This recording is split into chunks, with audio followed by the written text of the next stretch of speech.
How you guys doing? Oh man, the music is so loud for me. I hope the music's not too loud for you guys. I really can't tell how loud the music is for you guys. I turned down the speaker. I'll turn down the speakers just a little bit because I can't tell how loud it is for you guys. But hello and welcome to the stream. This is a completely different stream for me. I've actually been, man, my eyes has been kind of sleeping. I've been actually kind of nervous about this stream. I'm just like, I'm supposed to talk about myself. And I thought it was a good idea at first, but then I'm just like, how do I talk about myself for at least 30 minutes and not feel like I'm just rambling? Like, even with like the list of stuff that I wrote on my side screen, all it says is light stuff, heavy channel. Those are basically the big points that I have over here, and I'm just supposed to be able to figure out what to talk about just from that. Now, I did say in all of the promotion that I did for the stream to come with questions that you would want to know about me. And I'll definitely answer most of those questions. Not saying I'll answer all, but I'll answer most of those questions. But this, in case you don't know, this is the stream that I'm doing as a thank you for reaching 150 subscribers, which I reached a couple of days ago. Or it was like a couple of days ago or 3 days ago. I'm just really thankful for that, and it's because of that that we're doing this stream. So I want to say thanks again. Thank you once again for helping me reach 150 subscribers, and it's because of that we are doing this stream. So I guess I should stop rambling, and I guess I should, you know, talk. I guess I'll put some music on in the background. I never really thought about it, but let's see. I'll put this on in the background. There we go. A little bit of music in the background. I think I shared the stream correctly. I shared it to everything. Alright, so I guess I should get started. We only have 2 people in the stream, but I don't really want to make those 2 people wait just for more people to come. So I guess I'll start. And as we get more people, I guess I'll go over some of the stuff.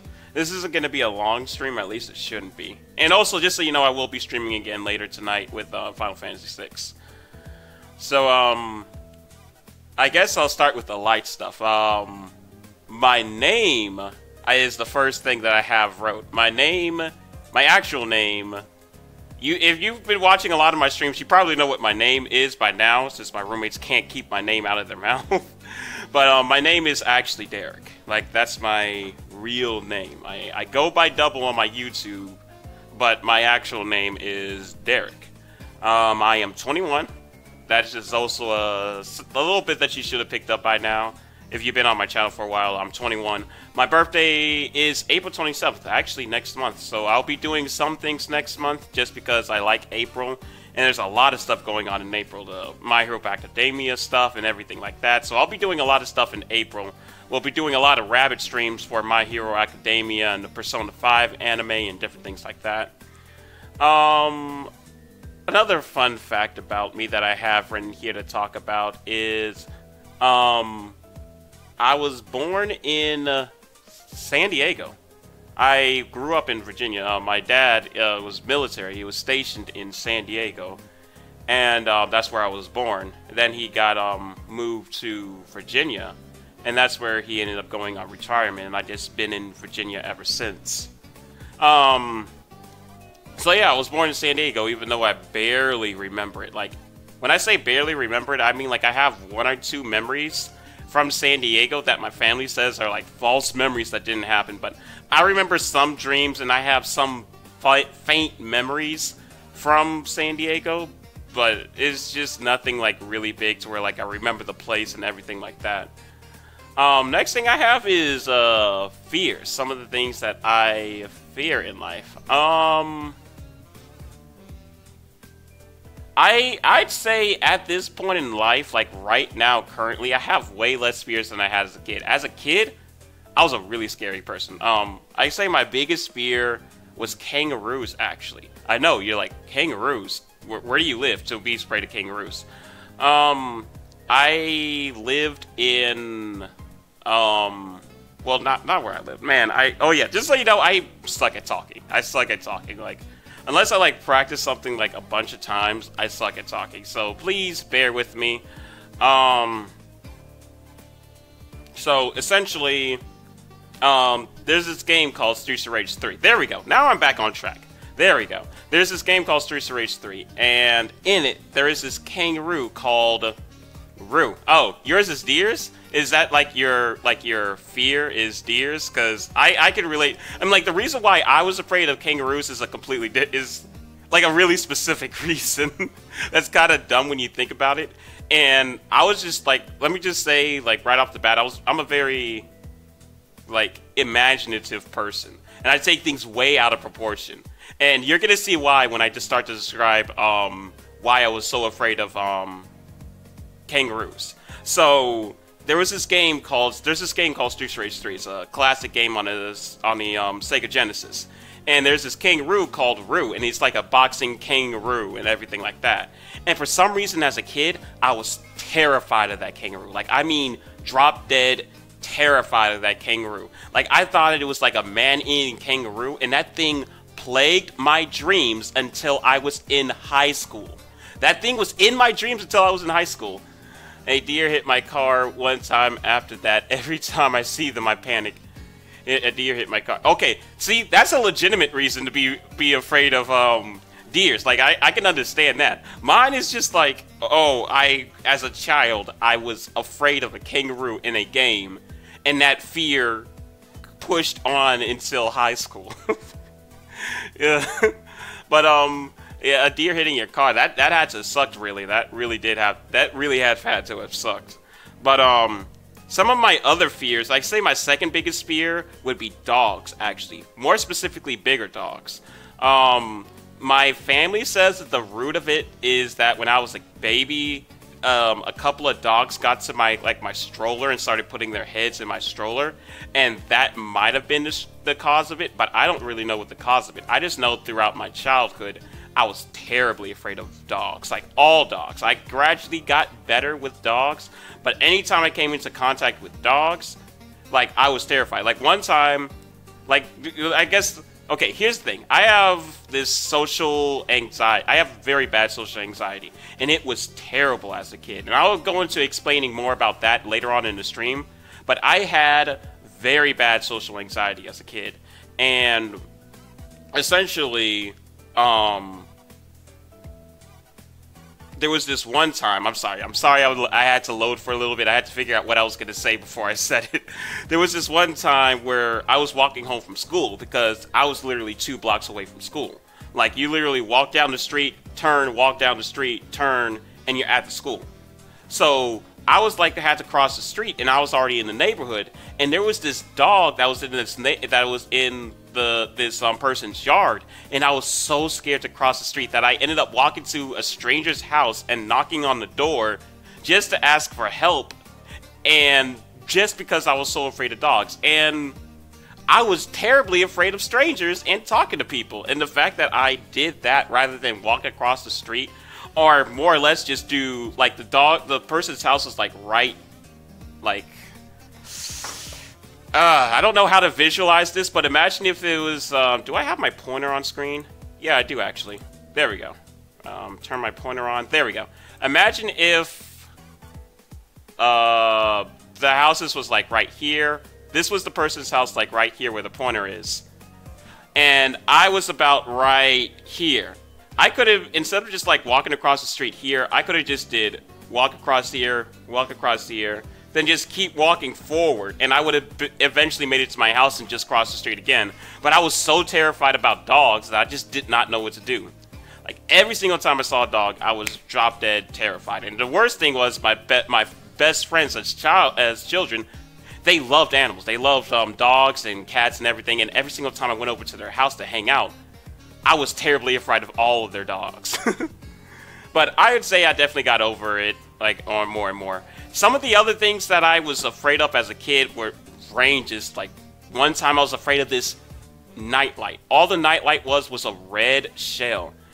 Big boy, yo, how'd you doing, Edgelord? How you doing? I was afraid of this nightlight. Like, all the nightlight was just like this. It was like this color red, and it was just a shell.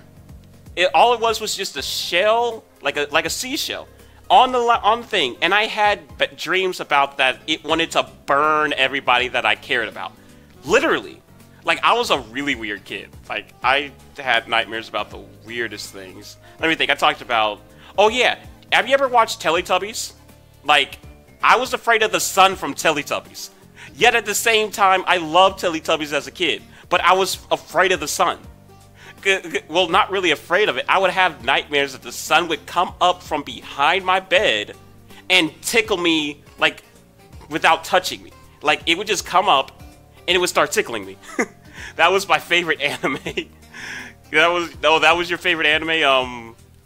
Listen, as a kid, it was my favorite anime too. I don't even remember liking it. A little fun fact about me, my first Halloween costume, I dressed as Poe, actually, from Teletubbies. But, yeah, I was afraid of the nightlight. I was afraid of the sun from Teletubbies. I was afraid of a lot of things. What else was I afraid of? I was afraid of cars at one point, but that was because, as a kid, I was probably around 3rd or 4th grade at this time, I ended up getting hit by a car. And the thing about this accident was that the bone in my leg broke completely in half, like it snapped. I was a very small person. My family says that I got hit by a parked car because we was in a parking lot, essentially. So, we was in a parking lot, we was in a neighborhood. That makes it even worse. So they say I got hit by a parked car, but I was a small kid, I was a frail kid. I got hit, the bone broke completely in half. Like, they picked me up, and my leg said, oof, my foot said, doof. They drove me to the hospital. I was terrified. Can you guess the reason why I was terrified? No, it's not because my leg is broken. No, it's not because I might get shots, because I was terribly afraid of shots as a kid, and I'd still say I'm a little bit afraid of needles. Not as much as I was before, but I'm still a little afraid of needles. I was afraid that I was going to miss school. I loved going to school as a kid. As I gotten older, it's kind of not as much. I still like school, but not as much. But as a kid, I was more afraid of the fact that I was going to miss school and ruin my perfect attendance record than anything else. Than the fact that I literally just broke my leg. And that just kind of like is funny to me that was the one thing that I was scared of. But yeah, there was that. Why did I start talking about me breaking my leg? I honestly have no idea why I started talking about me breaking my leg. I was supposed to be talking about fears. Oh yeah, because I was scared of cars. Oh yeah, because of that incident, I was afraid of cars. I was afraid of crossing the street for a certain period of time. And everything like that, but I got over it and everything. That was probably like my one fear that I could say was caused by something like big. Insert SpongeBob meme my leg. And I think that when it happened, I was yelling, "Dad, my leg!" I think that might have been because I know I was yelling at my dad to turn around and notice that I got hit by a car. But at the same time, I think I might have been yelling my leg. I honestly have no idea. That was a while ago. Another fear of mine was I was afraid of vacuums. I think that was a more common thing amongst children. At least I hope. I hope I wasn't that weird as a kid. But yeah, I was afraid of vacuums. Terribly afraid of vacuums. Let me change the music. We've been sitting with the same music for a hot minute. Change it to this. There we go.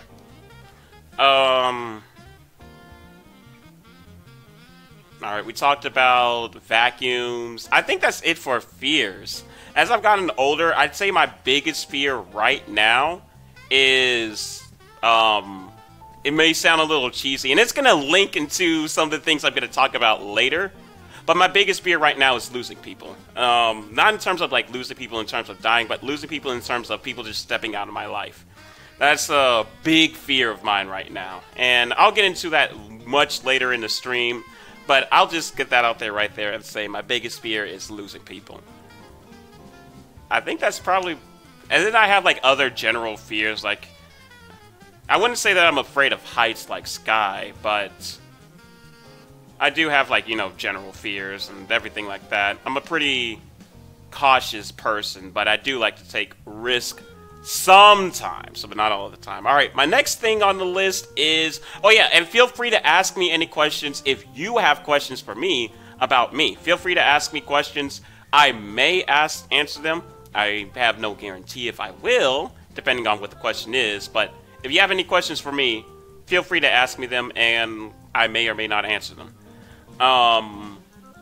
The next thing is martial arts. I did train in martial arts as a kid. I am a black belt in Hapkido. Although I would say I'm out of practice, I haven't practiced in a long time. Like, it's been a while since I practiced in Hapkido.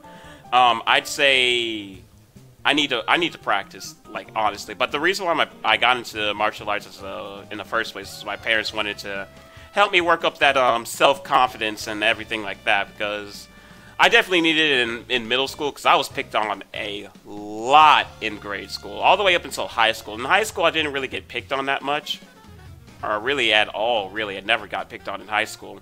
But in elementary and middle school, which is, in hindsight, it's kind of weird that I didn't get picked on in high school.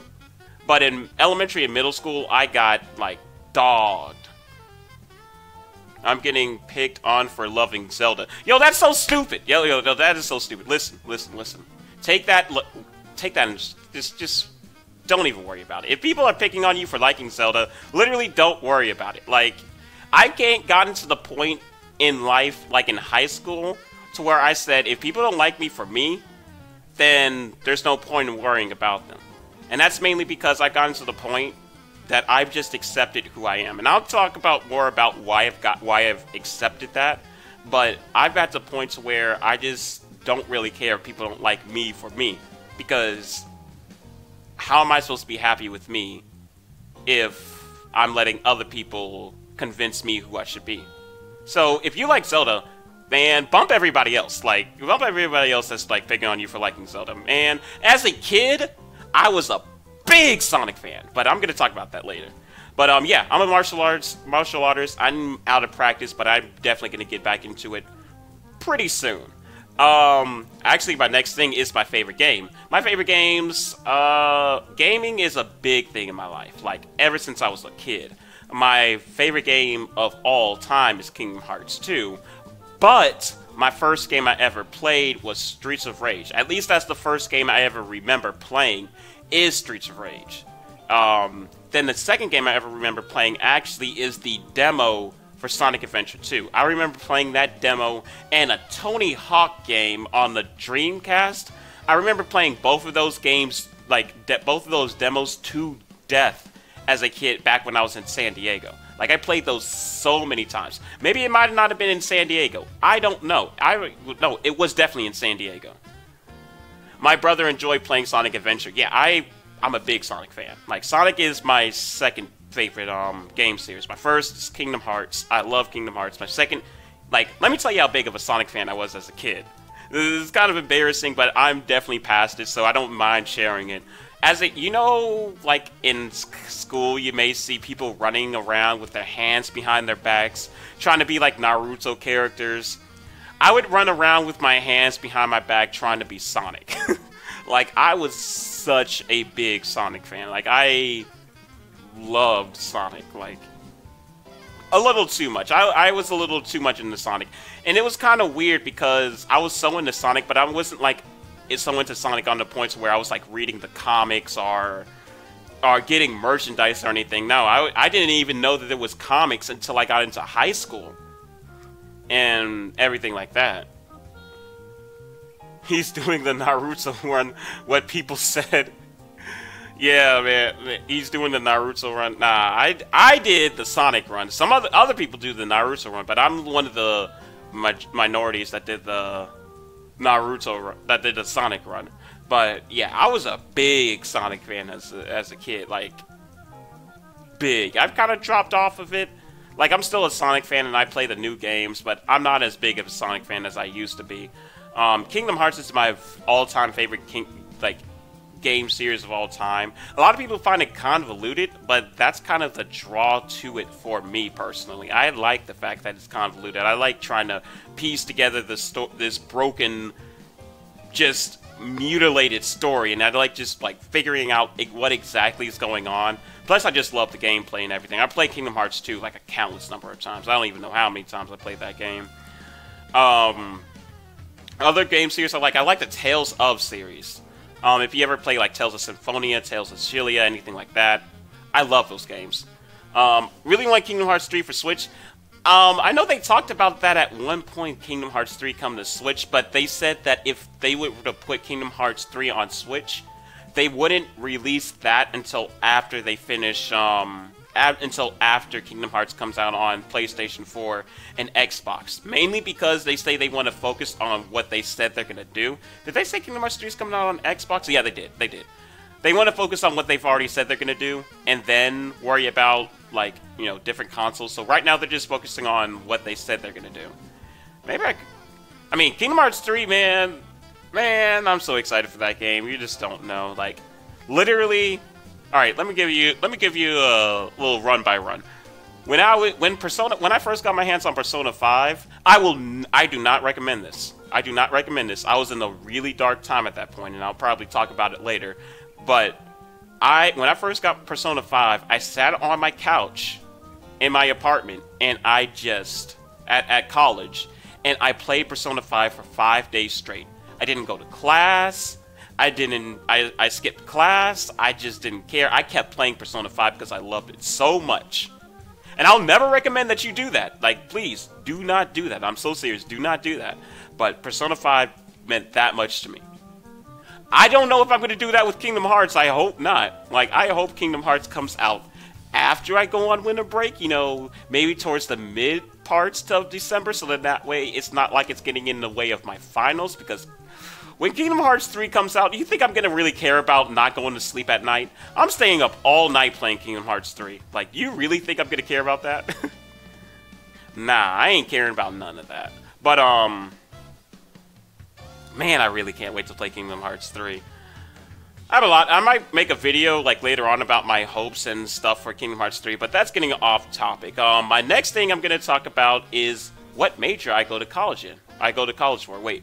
I spent 100 hours on Breath of the Wild. I spent close to 500 hours in Persona 5 now. Like, close to 500 hours in Persona 5. And I'd say, I don't know how many hours I put into Kingdom Hearts, too, because I don't have no way to being able to keep track of that. But I played that a lot. But, 100 hours in Breath of the Wild, that's pretty good. I'd never actually beat Breath of the Wild. My Breath of the Wild save is on my roommate's Switch. Even though I have my own Switch now, it's on his Switch.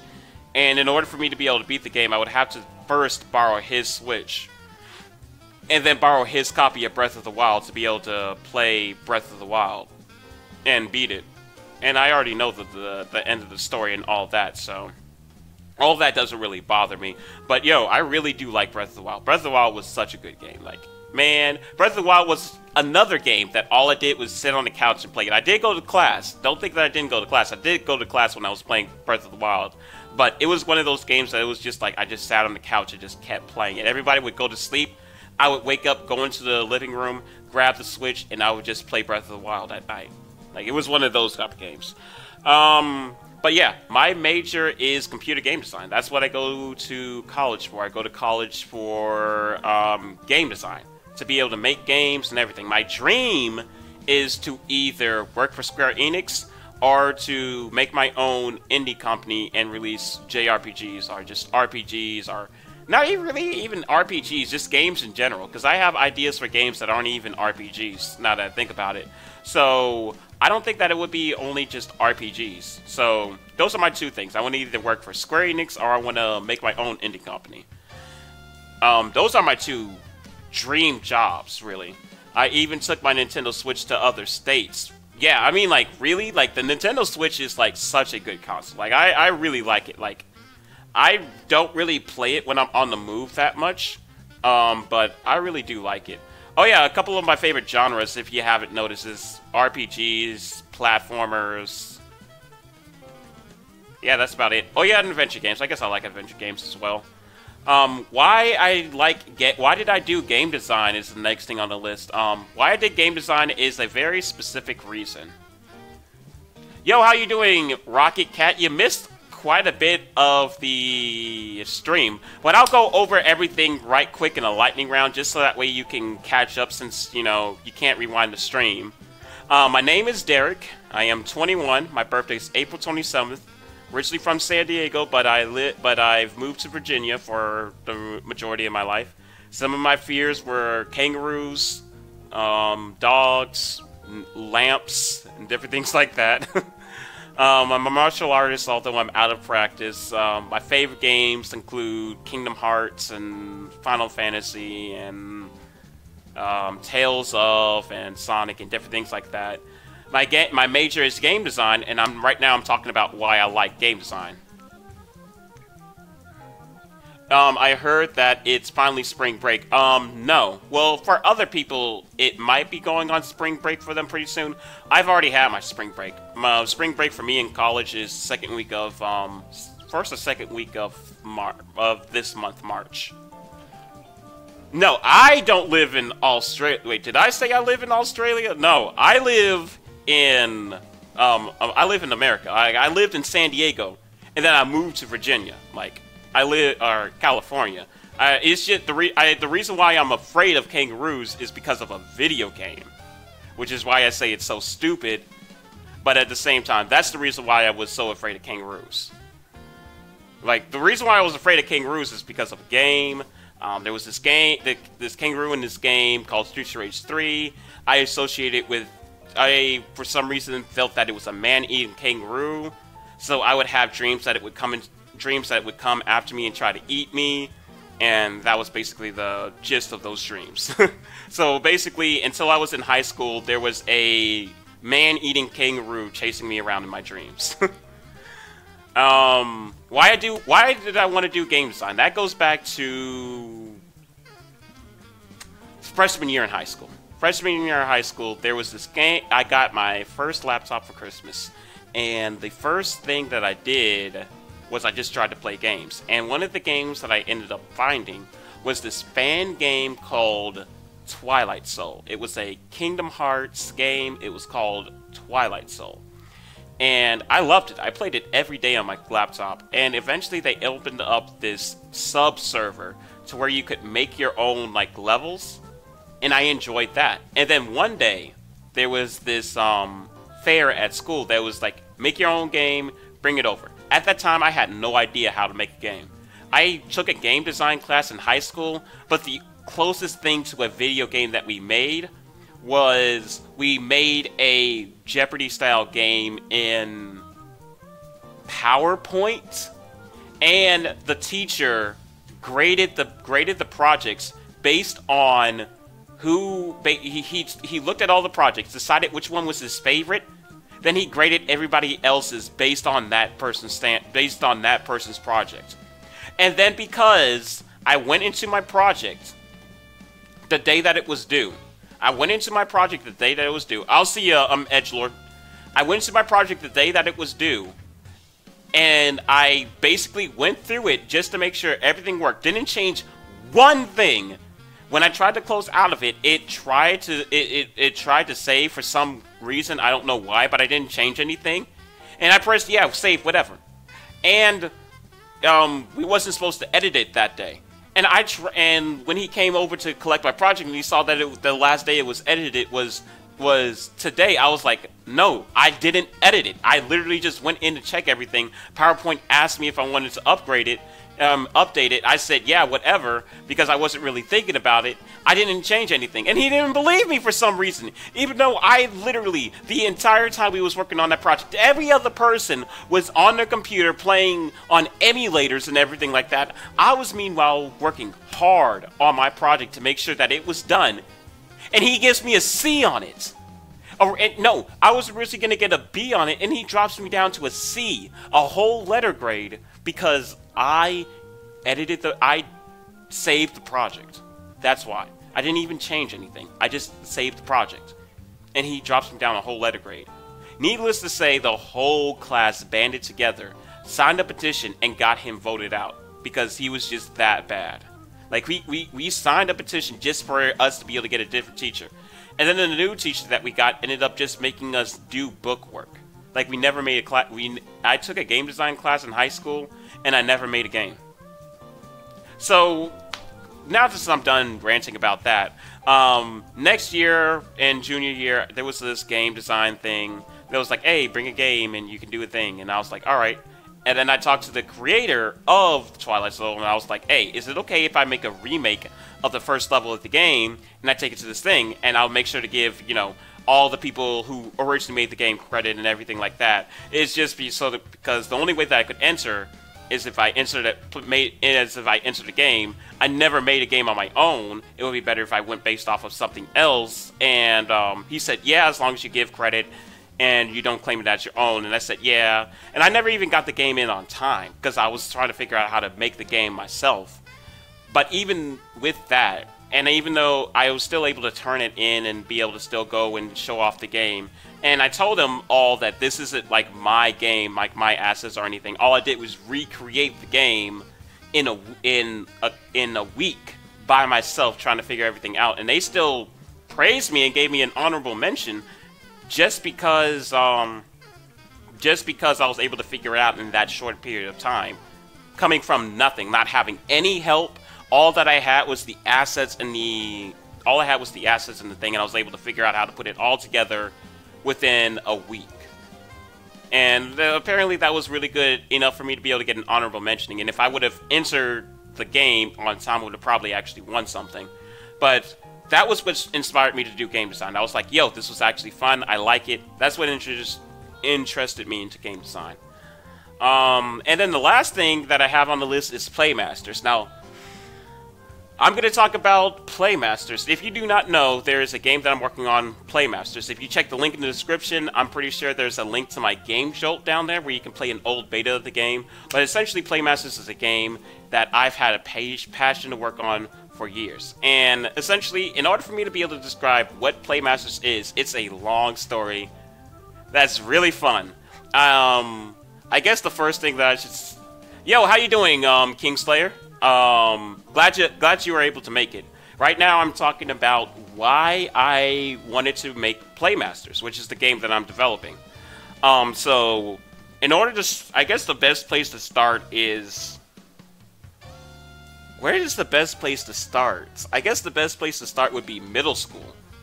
So essentially, what engine do I use for Playmasters? I use RPG Maker. The main reason why I use RPG Maker is because it's easier for me to be able to get the assets and be able to make the game overall. Because I'm the only person working on it, it's easier for me to be able to get the assets and work with the engine. I do know how to use Unity, but that would be too much work and I would need more assets. I would need more programming knowledge. RPG Maker, it just streamlines everything. It makes it so much easier for me to make the game and just everything like that. But essentially, growing up, I kind of saw life as an RPG, really. Like, I kind of saw life as an RPG. So, like, in my mind, I was constantly taking note of things that was going on in life and re-seeing it as, what if this was a game? What if this was an RPG? And then at the same time, I have this fantasy world in my head because I love to daydream. And I didn't really pay attention to other people because nobody would really care about me or how I was doing. What's going on in the channel? You know, someone I know used Unity. Yeah, I learned Unity a lot in college because it's the main engine that they teach us. I'm actually in the process of making Unity tutorial videos for my YouTube channel. Like, I'm almost finished with the first one, and I'm going to be starting on the second one pretty soon. Double, if we ever meet in real life, I'm coming in a kangaroo costume. I'm not afraid of kangaroos anymore, so if you come at me, I'm not going to be scared anymore. Now, if I was, like, in middle school, I would have been terrified. I probably wouldn't have ran, just so that way because I would have wanted to be brave or something like that, but I would have been terrified, like drop dead terrified. But, getting back to Playmasters, in my head, I would have like this fantasy world where, you know, I would go on adventures and everything like that because I love to daydream in class and everything like that. Even though I was still a good student, I still loved to daydream in class. So essentially, the birth of Playmasters, the birth of the Playmasters idea. Now, I did have to talk about that because it does tie into everything. The birth of Playmasters was, if you're into anime, there's probably this anime that you've probably heard of at one point called School Rumble. Well, one day, I was marathoning this anime called School Rumble for the third time in my life. And I was at the same time talking to some of my friends on Discord. Well, not on Discord. Discord didn't exist back then. It was Skype. And I fell asleep. And I had this stream that was based on Kingdom Hearts, School Rumble, and my dreams in general. What's going on in the chat? Chilling. Hi, friend. How you doing, Knight? Hi, Night Shame. Sorry, I didn't stream last night. I had a sore throat. Don't worry. I'll definitely make it to your... just tell me when the next time you're streaming, I'll be there. I guess I'll go over some of the things that I've talked about in the past, and then we'll continue on with Playmasters. Going through the list in the lightning round one more time. My name is Derek. That's my actual name. My age is 21. My birthday is April 27th. I was born in San Diego, but I lived in Virginia my whole life.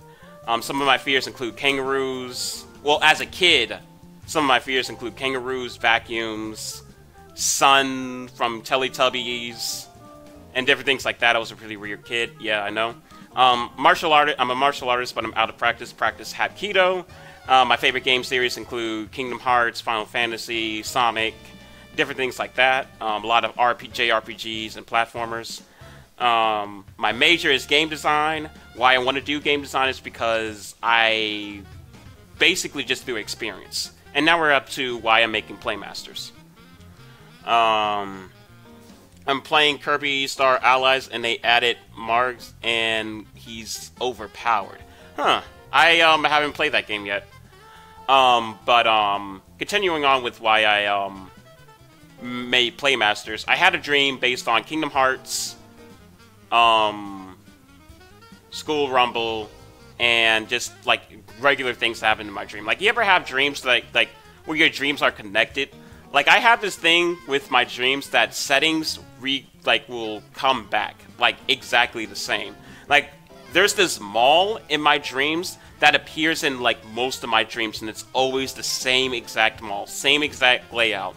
But I've never visited this mall ever in my life. Like, there's no way that it could exist.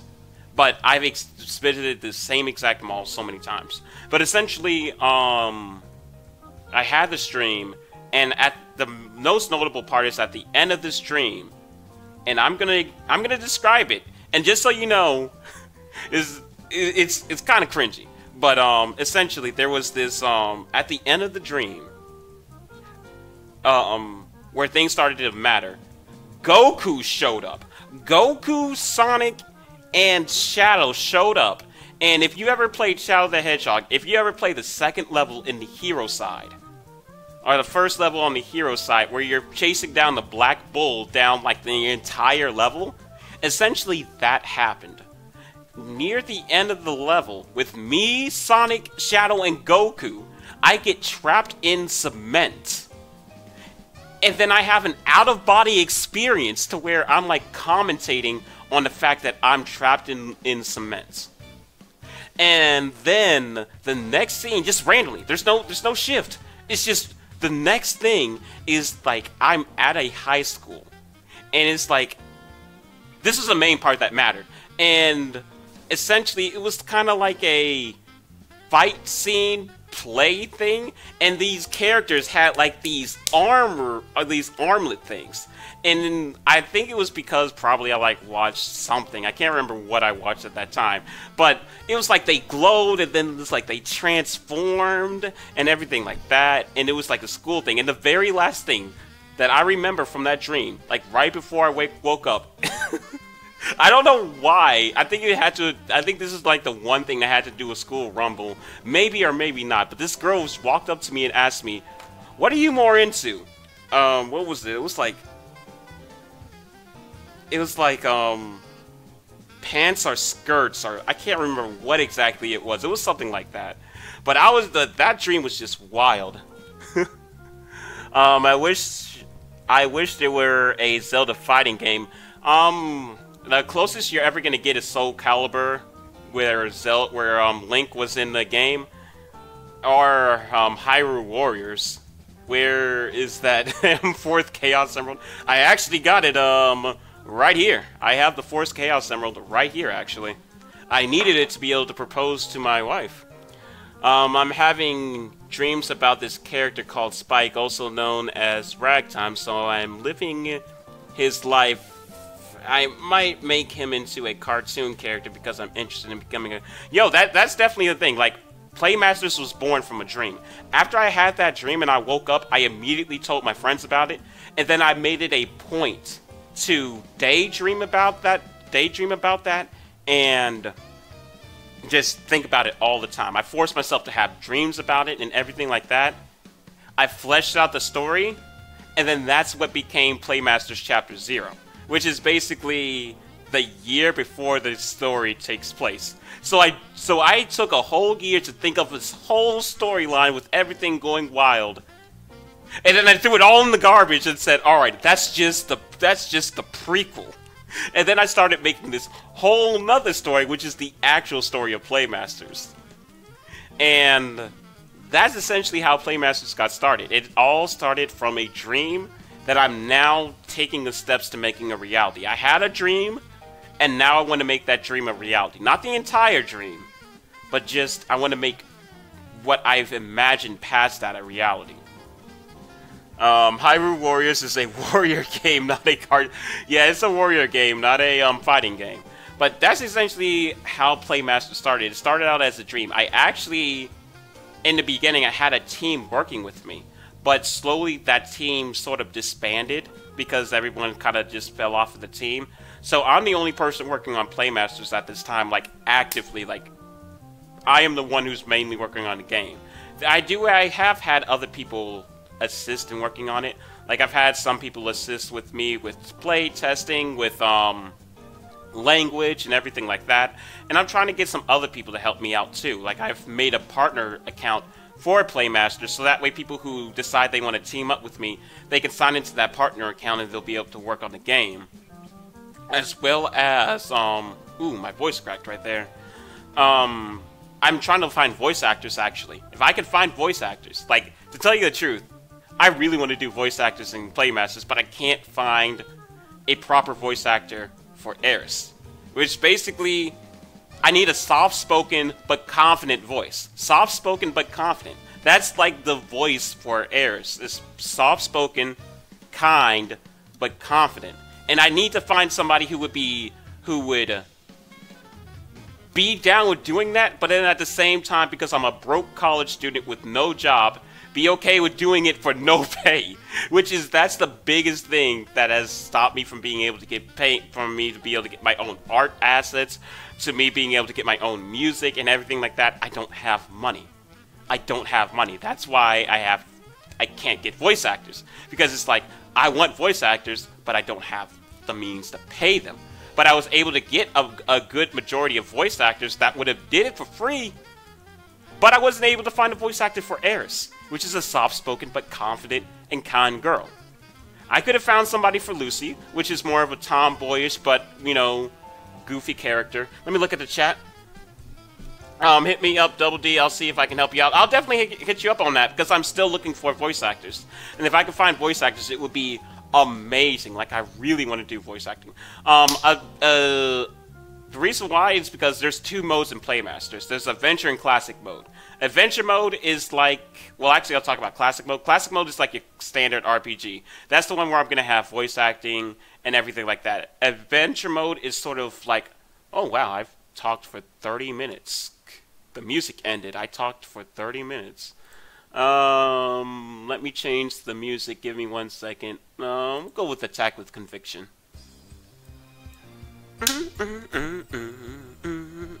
Bonus points if you know what game this is from. If you know what game this is from. In fact, if you know what game this is from, I'm going to give you a little tidbit about me and Sky. Like a little bit of a tidbit about me and Sky if you know what game this is from. But let me look at the chat again. It's kind of weird I've been having these streams because... Oh, you don't hear the music? Let me turn up the music. There we go. You should be able to hear the music now. I didn't know the music was that low. I turned it low so you could hear my voice over the music, but I hope you're able to hear the music now.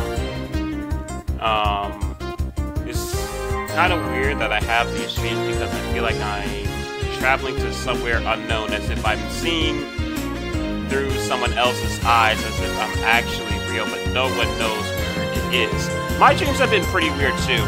I'm gonna talk about some of my like really weird and messed up dreams later on when I start talking about that more heavy stuff. I'm trying to keep it more light for the beginning of the stream, and then I'm gonna get into more of the heavy stuff later on. But so I've had some weird dreams. Like, I've had some weird dreams. I got into the point as when I was in high school that I could have lucid dreams whenever I wanted. But I had some weird dreams. What was I talking about? Was I still talking about Playmasters? I think I finished Playmasters because I talked about what led to Playmasters. Oh yeah, the development of Playmasters. Voice actors. I do need to find voice actors. If I can do voice actors. I talked about Adventure Mode. Adventure Mode is supposed to be a mode to where, for people that don't like a lot of like extra fluff in the story or RPGs. Like if you want to play Playmasters just for the gameplay and everything like that, Adventure Mode is what you want. Adventure Mode basically takes all of the plot, like all of the cutscenes that you would get, and squishes it together to where you only get like or more or less not really squishes it, but it more or less cuts out all the fluff. Like a 5-minute cutscene would be then scrunched down to like a 1-minute cutscene. You're only going to get the important details, and then you're going to move on. So if you don't want to get all the extra stuff, you're going to only get the important stuff, and then you're going to move on. I made that mainly because I noticed there are some people that doesn't really care about all the extra stuff, and that's so that way they can still play the game, but then not get bogged down by these long cutscenes.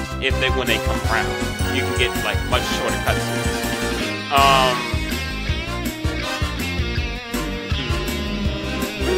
Oh man, I love this song. Man, I love this song. Or at least I love this game too. I wanna play Playmasters once it's finished. Yo, man! Alright, here's the deal. I've actually been thinking about making this promise, and I think I'm going to go through with it. By the end of April is my birth month, and I'm going to be doing a lot of things. I don't think this is copyrighted. I played the song on a video beforehand.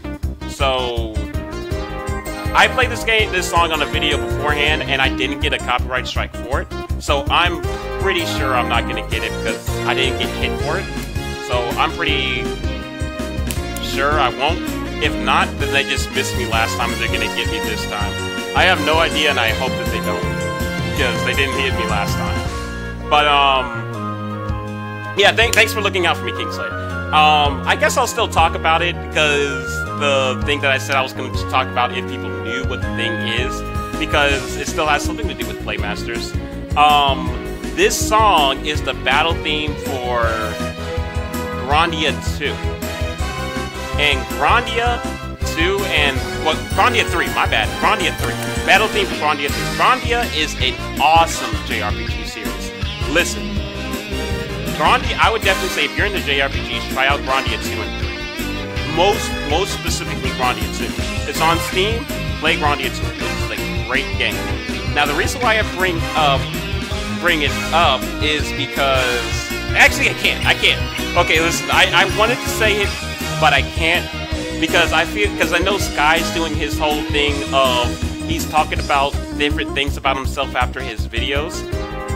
And I don't know if this is going to be one of the important things he's ever going to say. So I don't think I'm going to say what this is, just in case he wants to make this a special thing for his channels. Or for his channel. And everything. So I won't say it, but when he says his thing, then I will come out and say what I was going to say. Because the thing is, what it has to do with him, it also has to do with me and Playmasters. Because that game has a big impact on both of us. So, when Sky mentions it, I'll also mention what my thing is too. Whenever he does mention it. Let me change the song again. I actually can play this game without feeling any fear because I've played this song so many times during my stream that I'm not really scared about playing it anymore. Unless they're just really crazy. Unless Atlas is just really crazy. But I think I've talked about enough about Playmasters. I've talked about the development, I'm the only person working on it now, like main person working on it. I am looking for people to help me out with the game at the same time. It's not as though I'm like, I want it to be only me. I am looking for people to help me out with the game. I want people to help me out with West making. I want people to help me out with art.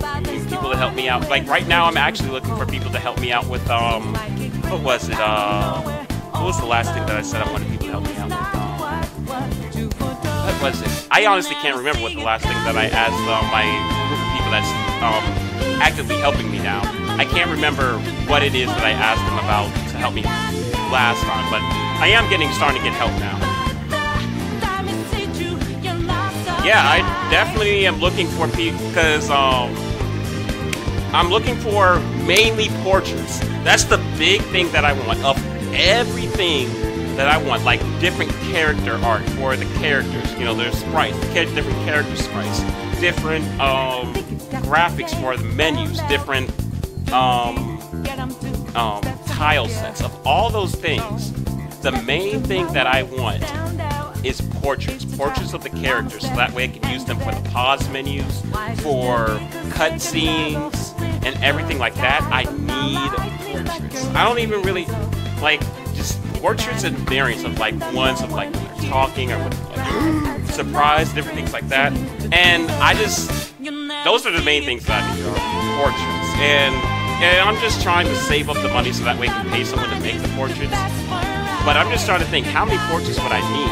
Because I would need portraits for every character that shows up in a cutscene, and as well as every main character. And that's a lot of portraits. That's at least 7 main characters. There's 7 main characters, or 7 playable characters.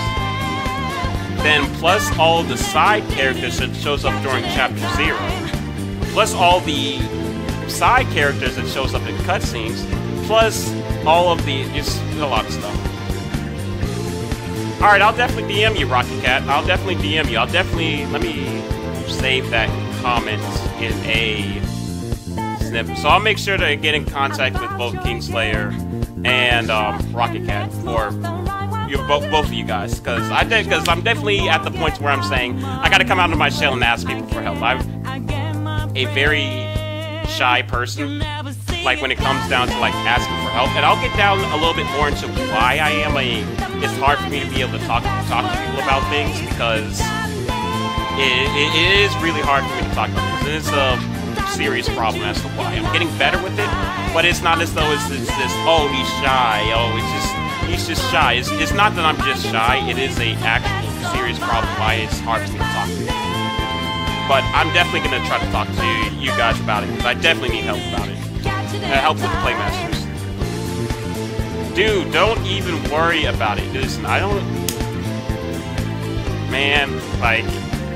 Don't even worry about it, man. Like, I'm pretty sure you'll do fine, man. I'm gonna change the music because that's about it for all that I can talk about Playmasters. If you have more questions about Playmasters, of course, shoot them at me. I'll answer any questions. And if you have any questions about anything about me in general, shoot them at me. I will answer almost any question. Not any question. Just most of them. Oh yeah, I guess I could talk about why I named my channel Double D. I'm going to change the music after I talk about a couple more things.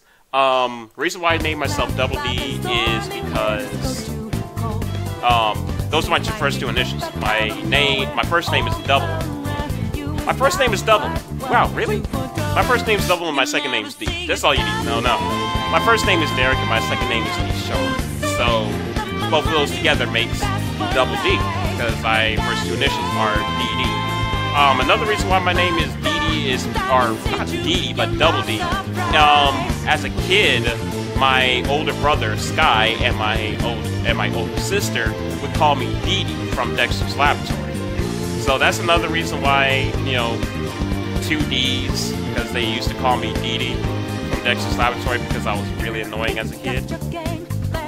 So that's just the main reason is because my first 2 initials is D and then D. Derek Deshaun. So that's why my channel name is Double D. That's just me. Alright, I'm gonna change the channel, and then it's time to start talking about some of the more heavier, change the channel, I'm gonna change the music and talk about a little bit more of the heavier stuff. Mainly because I can't talk about that stuff like while I'm hyped. because it's gonna kind of get a little bit weird. I don't really know how to like start talking about this stuff, but it's on my list, and it kind of ties into why I made this channel, which is the main reason why I even like decided to even talk about this stuff in the first place, because it ties into why I made this channel in the first place. So I guess the best place is to just jump right into it, and I'm going to just put it out there and then just build upon it. I've suffered with depression my whole life, or at least as far as I can remember. At least going all the way back to grade school, elementary school, and the reason why I did that, why I've suffered from depression. Man, I really cannot talk right now. Is because I was always a social outcast. And the reason why I was always a social outcast, it leads into another thing, is because I'm also, I'm autistic. I have this autism called Asperger's, and long story made short, it's basically, it affects my social skills. That's why I keep stuttering right now. It's kind of hard for me to really talk. Alright, man. Alright, Ziki, I'm glad that you were able to stop by. It basically makes it hard for me to be able to talk. That's why I keep stuttering. That's why I keep stopping and everything like that. It makes it harder for me to talk. It makes it hard for me to be able to talk to people. It makes me very shy. It makes me do weird things. I would definitely say go and look up like what Asperger's is, because that's basically what I have. It basically essentially just makes it harder for me to act with people on a social level. I will definitely say I'm doing a good job. Like, at the point I am now, nobody can tell that nobody can really tell. People tell me that they can't really tell I'm autistic. And that's mainly because I've gotten to the point where I can control myself. Like, I can control the autistic things about me, to where people can't really tell me. You want to know something? I didn't even know that was a South Park reference until like a few weeks ago. I didn't know that was a South Park reference. I always just thought it was a thing that people said in high school, and people just heard, when I said Asperger's, they heard Asperger's, and I was like, I never knew that it was, because as a kid, growing up, my parents didn't let me watch things on Adult Swim or Comedy Central and things like that. They didn't let me watch Family Guy, and they didn't let me watch American Dad and all that stuff. So by the time I got to the age where they let me, I kind of stopped desiring to watch South Park. So I never knew that it wasn't. Yeah. Asperger's is a real disorder. I know it's a real disorder because I have it. Like, that's what I have. I'm diagnosed with it. I know it's a real disorder. It's just that I never knew that it was a that the joke of Asperger's came from South Park. I never knew that. But essentially, growing up, it made me really weird. Like, no, I know you. I'm just telling people in the chat that if they are thinking, oh, okay, yeah. Yeah, welcome back, VOV girl, and how you doing, Trucking Studios? So basically, let me get myself to where I can talk again, get myself back on track.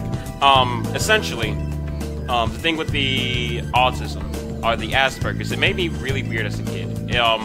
And growing up, I had no idea that I was autistic. I always thought that I was just really weird, and it was just gonna be like that for my whole life. That I was always gonna be a social outcast because nobody wanted anything to do with me because I was so weird. I would do things that was just really weird.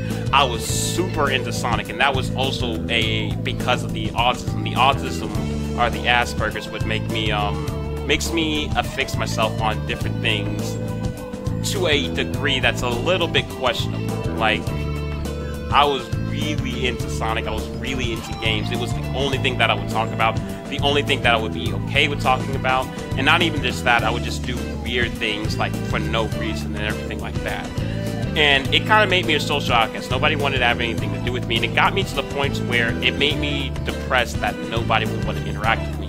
And it kind of led to this, to my depression, because my depression at this point, even like to this day, my depression is triggered by feelings of abandonment and loneliness. more so me feeling as though the people that I've grown to feel comforted, the people that I've grown to feel close to, is the fear that they will one day not care about me and walk away, or the fear that they don't care about me at this point, and they only are around me just to be able to make me feel happy, or just because it's what they need to do socially, and they really just don't care about me. And I know at this point that that's not the case. I know my family and friends, they all care about me, and I could definitely say, like, my biggest fear is that people walking out of my life. That's why I say my biggest fear is people walking out of my life, is because I don't want to lose people again. I don't want to go back to that point where I had nobody on my side, nobody that I felt like actually cared about me.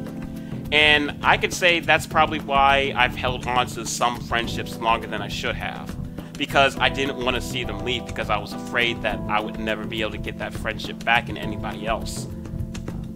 I'm gonna need to head out for a few to mod your brother. Alright, man. Yeah, definitely go do that. So that's kind of like why. Well, I also noticed that the YouTube counter is wrong. It says that there's 3 viewers, but it's telling me that there are 5. But either way, it may be.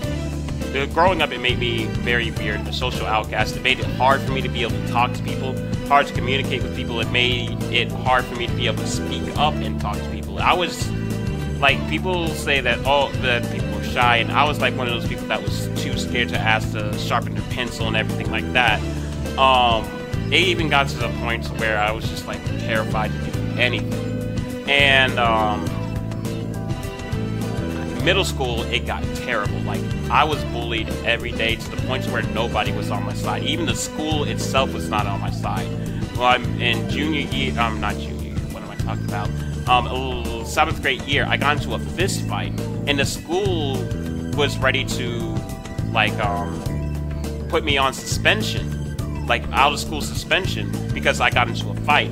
Even though my mom had been fighting for me since, like, I first got to that school, that people were bullying me and the school was doing nothing about it. Then I get into a fight to finally defend myself, and the school is trying to put me out of school.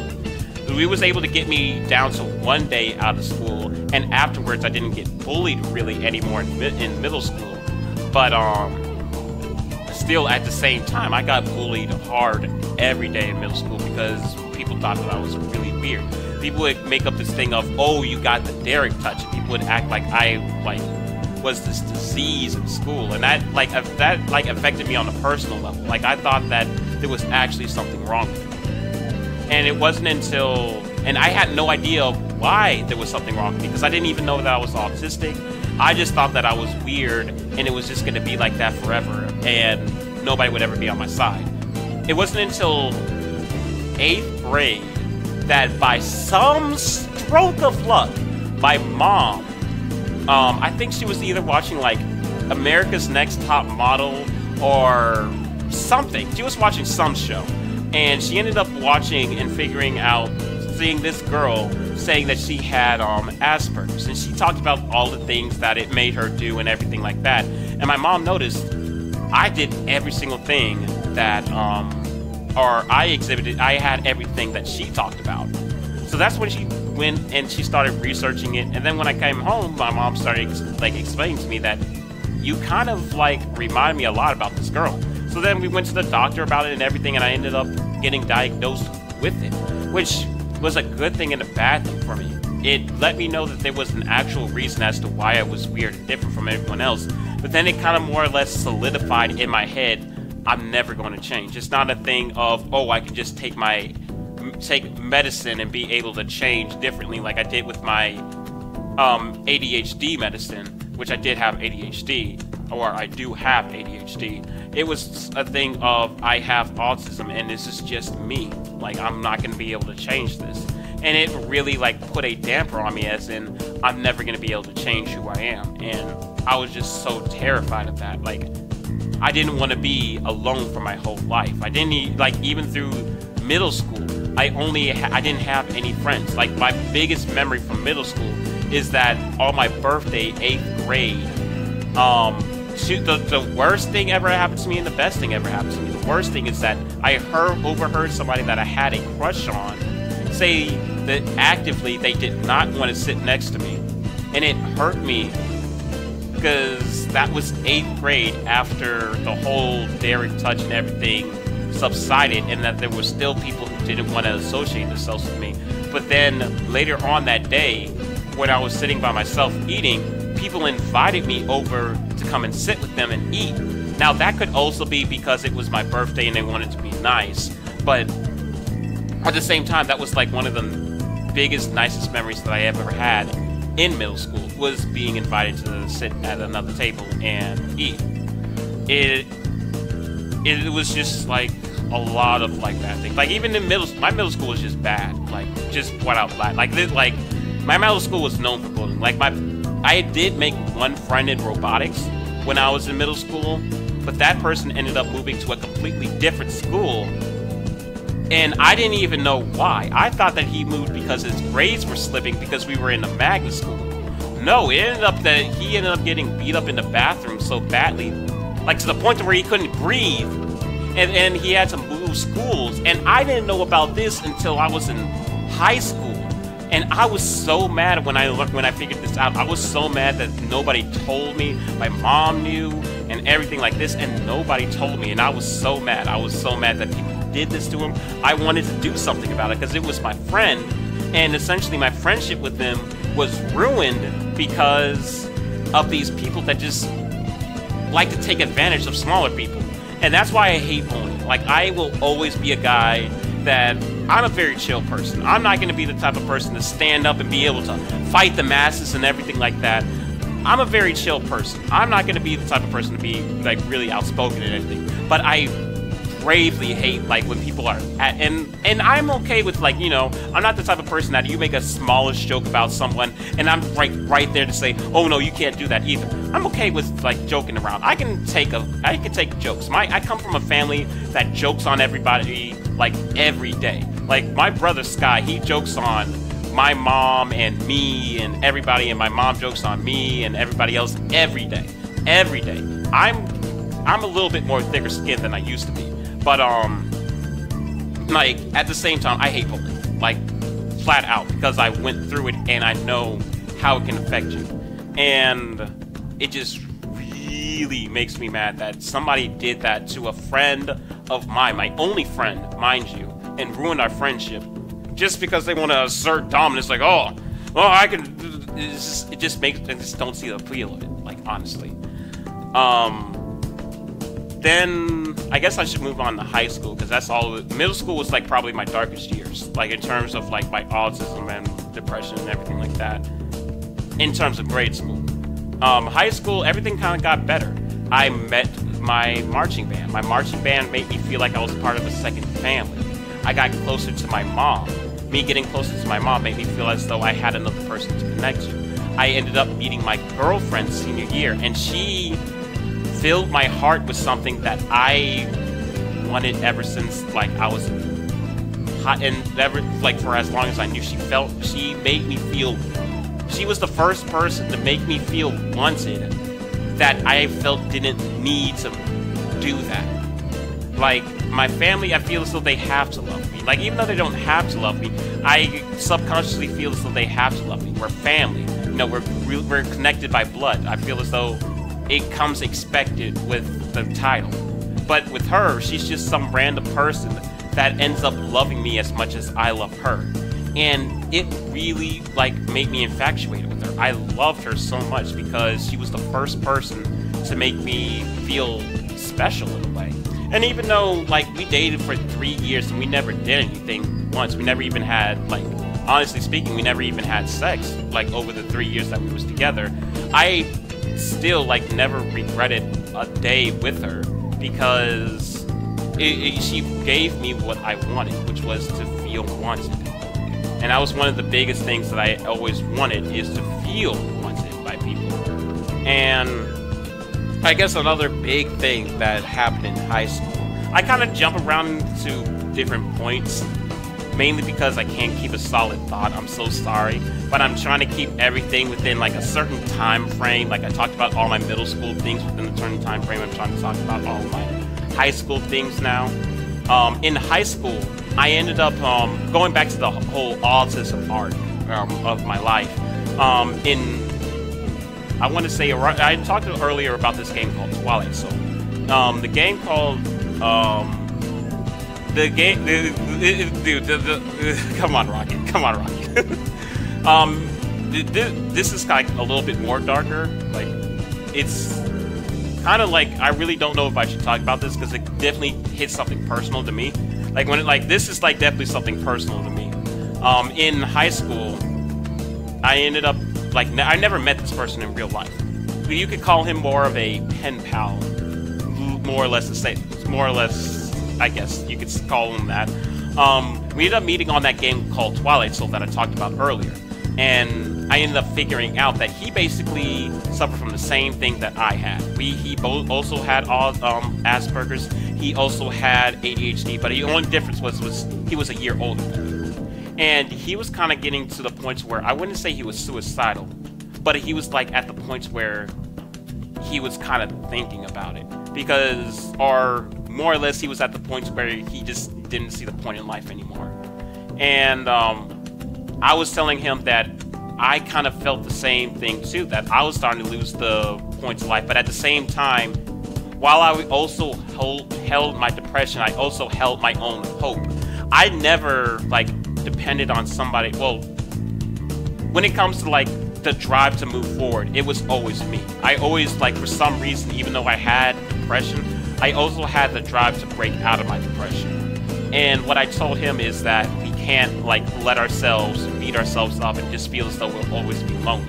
We need to find a way to be able to move forward, because I didn't want to die. I didn't want to die lonely. I didn't want to die accepting that I was going to be this lonely person for my entire life.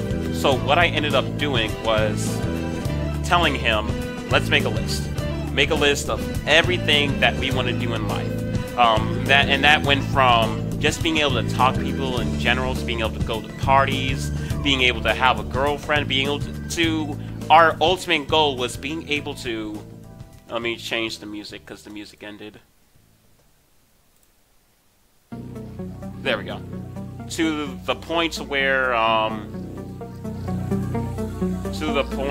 sorry, my kind of got a little discombobulated. To the point where we wanted to be able to feel as though we truly belonged in this world. We felt as though we didn't belong in this world. We didn't belong in society and everything like that. We just felt as though everybody else like belonged to the world, and then we're just here for the ride. We wanted to feel as though we could be here and actually matter to people. And through high school, the both of us kind of fought for that. We both like went through the list and did what we could.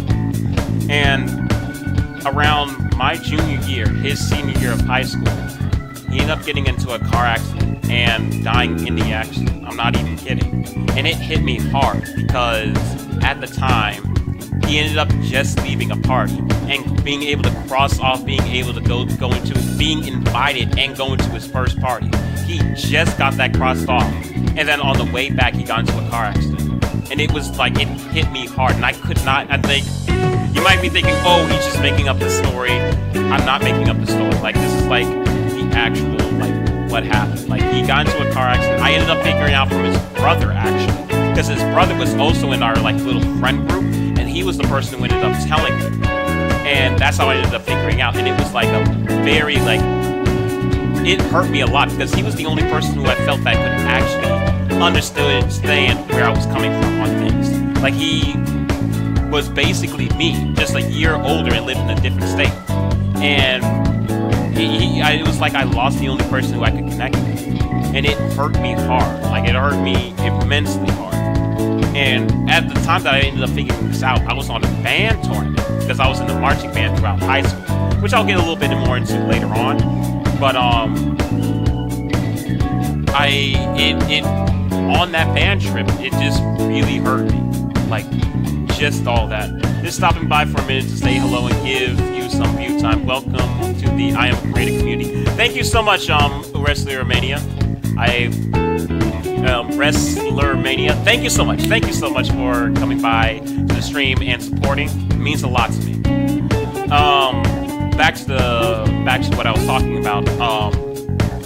After he ended up dying, I was on a I ended up figuring out during while I was on a band trip, and it hurt me hard. Like, I was crying on the trip. We was at a competition actually, and one of the boosters for the band ended up having to pull me aside and ask me what was wrong. He prayed for my friend and everything like that, and it really like hurt me. And essentially, just dropping by to say hey. Also, congrats on that milestone. Thanks, man. Thank you so much, Sky. Thank you so much, Sky. I thought you were streaming actually, Sky. I could have sworn that Kingslayer said that you were streaming. But after that, I essentially said I'm not gonna give up either. Well, I'm not gonna give up. So I ended up taking the list and saying that I was gonna complete it for the both of us. And that's essentially what I've done since then. Well, actually no, I have essentially completed the list. I took the list and there was only a few things left, which was like to get a girlfriend, to be able to feel as though we belong in the world, to be able to make friends that we feel as though will be with us for the rest of our life, and different things like that. And I've done so many things since then that exceeded what we thought was going to be on our list. I've gotten to the point where I've been able to become the lead, to where I feel more confident talking to people. I've had a girlfriend. I've have these friends, my roommates, and my family, and some of you guys on YouTube that I feel as though actually wants me around. It makes me feel as though there's a place in the world that I belong.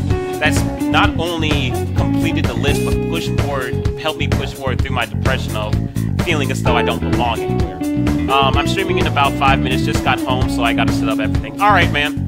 I'll try to put your stream on in the background. But yeah, that's essentially like how that whole thing ended. It still kind of goes on to today, to where it's not as though I'm just cured of.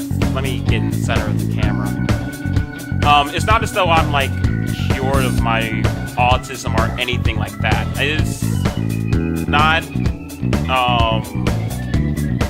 Grab the heartstrings. Great job, by the way. Can you turn down the music a little? It's starting to overtake your story, and I really want to hear the story before I go to work. All right, yeah, I can turn down the music. I didn't know how loud the music was in the background, but yeah, I can turn that down to about right here. I hope that's better. So essentially, what happened afterwards is, after that, I decided I'm gonna be the person to be able to complete the list. The next year, senior year, I ended up completing 2 of the things on the list, which was being able to become more socially, like being able to put myself out there more on a social level, because I was able to become accomplishing one of my personal goals in life. I was able to become the drum major in my marching band, which basically meant I was the leader of the band, or like right below a director and the assistant director. I was the leader of the band. I was the one calling the shots, telling people what to play, what to do, telling people, giving out, disciplinary actions and everything like that. That was all me. And it meant a lot to me, because it was like, I'm out here leading these people. I'm out here able to be social with these people. It means a lot to me, and I'm able to do this, like, it doesn't feel that bad to me. And at the same time, also that year, that's when I met my ex. And yeah, I guess I should say my ex. Yeah. I don't know if I said girlfriend before, but I meant to say my ex. That was when me meeting her, it meant to me that it is possible for us to be able to, get girlfriends and be able to have a long-standing relationship, because we were together for 3 years. It meant a lot to me, and just ever since then, I've accomplished more things on that list. Getting a little bit more into the depression side during high school before I go on to college years. It was at that time I started to notice that whenever I felt close to a person, Whether this be a family member, a friend, or anything like that, if I felt close to a person, I would have dreams to where that person would either betray me, or try to kill me, or try to get rid of me, or something like that. And most people would read that as I don't trust them. But I don't think that it was a thing of that I didn't trust these people. I think it was more of a thing of I was afraid to lose them. I was afraid that they didn't like me. I was afraid that they wanted to toss me aside and be done with me. Because I've felt that so many times before, of people just tossing me to the side and not caring about me or anything like that. And it really, like, hurt. And it just really just, I didn't want to have to live through that again. Like, to put it like that, I didn't want to have to live through that again. So, every single time that I felt close to a person, like, I mean, I felt this with every person I've ever felt like a genuine connection to. Like, I've had this with my brother Sky, I've had this with my mom, I had this with my dad, I had this multiple times with my little sister, my older sister, my ex, all of my friends in the apartment. I've had this dream about them as well. Every person that I've ever felt close to, I've had a dream to where they've done something like that to me. And while I'll say I haven't had that many dreams like that recently, because I've gotten a little bit more over my autism, well, not my autism, but my depression, it's definitely gone, definitely pushed back. My youngest son also has autism. He is also high functioning. He likes to interact on live streams with Billy Joe Big Daddy Lego. It also Billy Joe Big Daddy Lego. It also helps him socialize. A lot of what you say is so familiar. My son also says a lot of the same things to us, and his behavior is special. Just also says a lot of the same things. Yeah, it like, my main thing was I just wanted to be able to socialize with people, be able, and that's actually one of the reasons why I started this YouTube channel in the first place, is to help me with being able. It's not because really, I don't really know how to put it. It wasn't really because I wanted, it was more on both my autism side and my depression side. I did it for my autism because well, actually that's getting a little bit more into college, but I'll still say it now. I did it because I wanted for my autism, so that way I could get more experience with talking to people. Because I figure if I can talk to people in front of the camera more often, it might help me with interviews, it might help me with different things like that.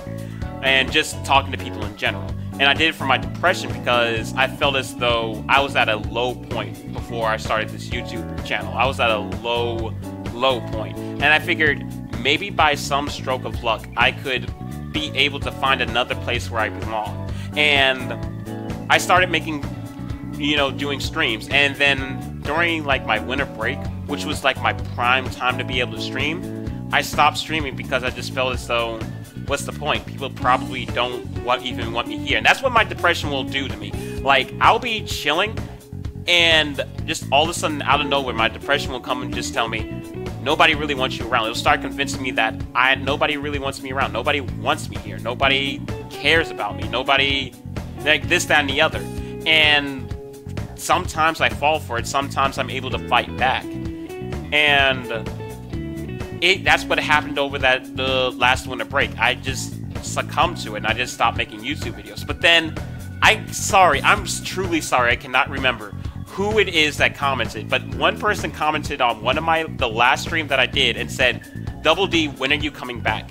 And that comment right there gave me life. That one comment right there reinterested me into doing YouTube again. Not only that, but it just gave me so much hope. It made me feel as though I had a place where I belong again. And that's the main things that I want, is I want to feel as though people care about where I am. People care about me. People will miss me if I walk away. And that's what I felt as though. I felt as though if I walked away from YouTube, nobody's going to miss me. And that one comment made me feel as though I would be missed. My son also likes to create videos on our channel. We decided to call it our Autism Takes On series. He has about 15 episodes so far. Keep going. You are doing great. I will definitely. I'm gonna mark your channel down as so then that way I can watch some of your videos later on. Actually, there we go. I'm definitely I just subscribed to you. I'm definitely gonna look at some of your channels when I have some time to myself to be able to do it, because I am pretty busy because I'm in college and I'm a game design student, so it's all projects and stuff like that, and I'm a senior, so it's big projects as well. But when I get the time, I'll definitely check out your content, because, you know, I definitely want to support things like that. I definitely really do want to support things like that. I'm gonna try, I definitely, if I remember correctly, April, or at least it was like April 2nd, this is, I can't remember what it is. It's like Autism Awareness Day or something like that. I plan on doing a stream specifically for that. April 2nd is something that has something to do with that. I honestly can't remember, but I'm definitely going to do something for that specifically, because it's something that I have to support, because I definitely know I come from that, and it definitely affects me. What was the last thing I talked about in high school? I talked about the thing. Oh yeah, why I started the channel. Thank you for subscribing to the channel. Thanks a bunch, as the notification says. Thank you so much. You're definitely welcome. You are definitely welcome in the I Am Creator community. We have now supported you. Thank you so much. Thank you so much for boosting me up to 162. It definitely means a lot to me. Like, that number is not just a number to me. That 162 is not just a number to me. It also is a number that signifies the amount of people that support me, that, you know, cares. Like, even though that, like, not all those people may come to my channel and watch my streams and everything like that, but it's definitely a number that means that there has been 162 people that have cared enough about me to subscribe to me. And that means that, you know, even the more the people that come by every stream, it just means so much to me.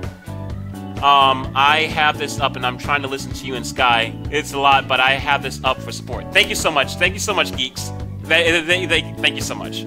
I guess I'll move on to college now. When it gets to college, things don't get wild until my junior year in college. Junior year? No, it was either sophomore or junior year in college. I think it was junior year, actually. No, it was junior year in college.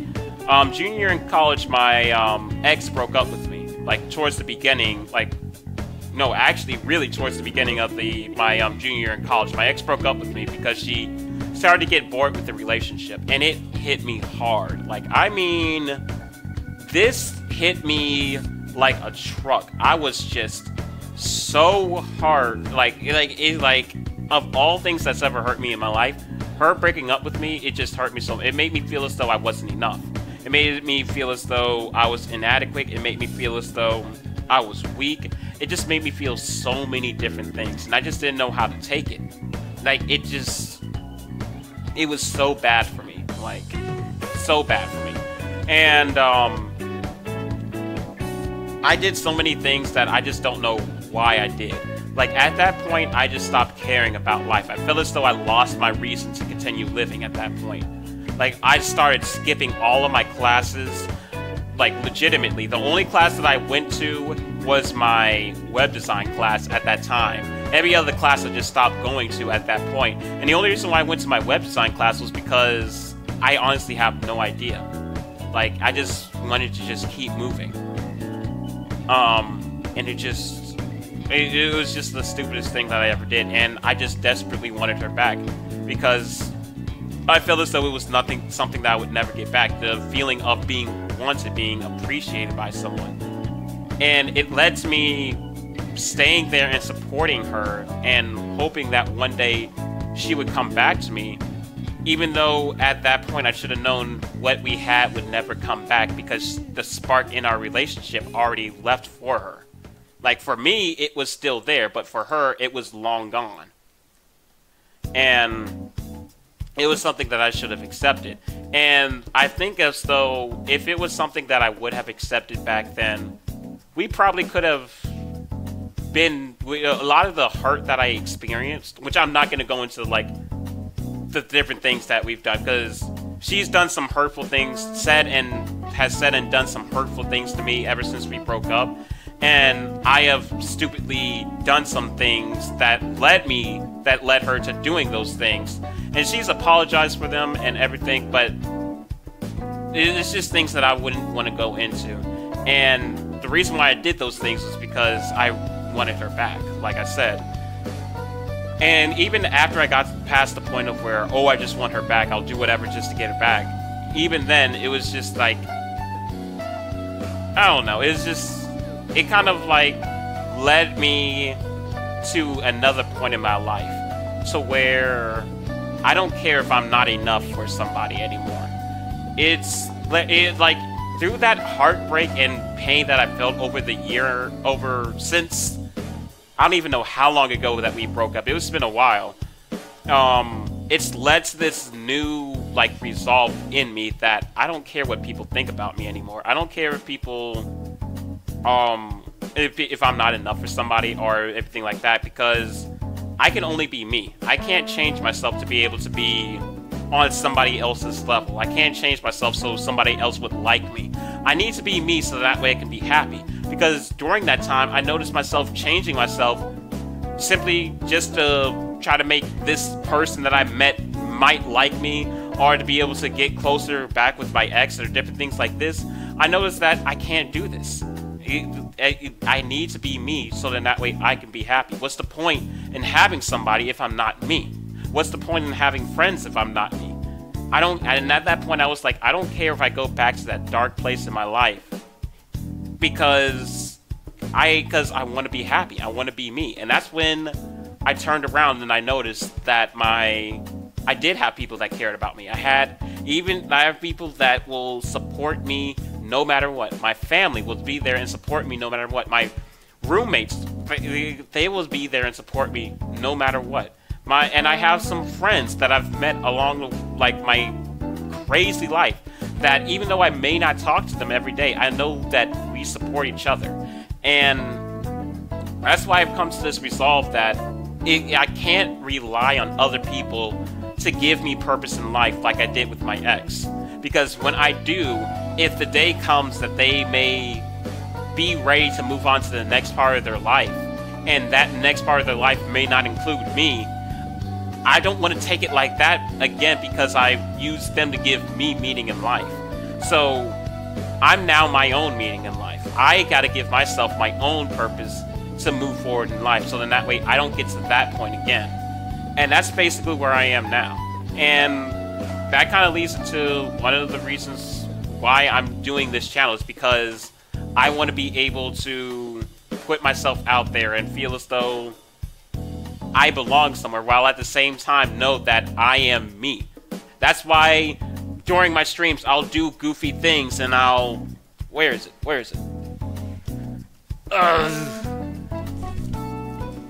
I'll wear things like this green wig on stream and everything like that, and I'll do cringy things like I'll pull up Chaos Emeralds and everything like that, because I know at this point that I don't care if people think that it's cringy. I don't care if people think that it's weird.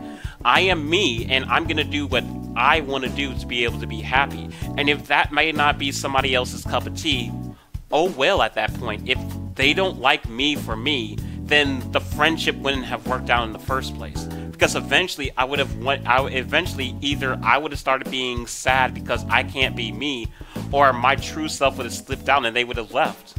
So I want to be me. I have been meaning to make a playlist. I will make one for Autism Takes On videos so you can find them better.